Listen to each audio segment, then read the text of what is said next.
大家好，欢迎来到快乐手工。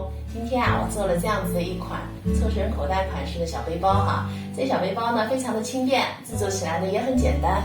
那放个手机出门遛个弯非常的合适哈。接下来就和我一起来看看它的制作过程吧。先来和大家介绍包用到的材料和尺寸。这个呢是主体材料，它呢长度36厘米，高度呢25厘米，面子一份，里子一份。我在面子上呢烫了50克的无纺衬。这个蓝色的呢是中抽绳的轨道材料，它呢长度25厘米，宽度5厘米，我们需要2份。我在后边呢也烫了50克的无纺衬哈。这个呢是花边材料，我呢进行了一个对折，这个也需要2份。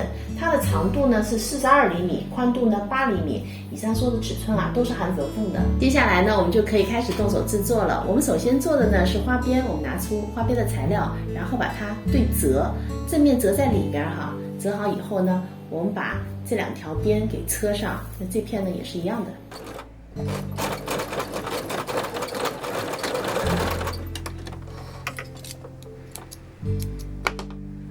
车好以后呢，我们把材料翻到正面。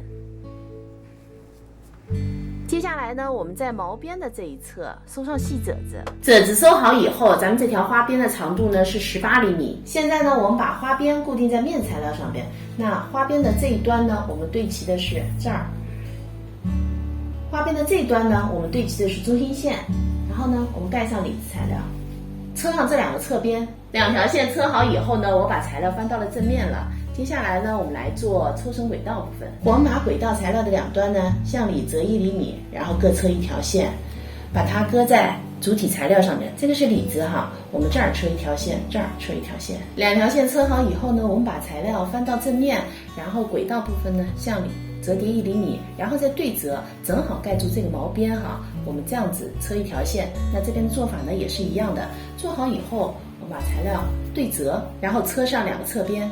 抽绳轨道和侧边车好以后呢，我把丝带也给装上了哈。那整个包呢就制作完成了。今天这个小包呢是有一个材料包的，和大家说一下，材料包里边的主体材料呢，它是整个一块哈。做的时候呢要对半剪开，不然的话你的图案呢就是颠倒的。这期视频内容呢就是这些了，感谢您花宝贵的时间来看我的视频，记得要帮我点赞哦。咱们下期再见。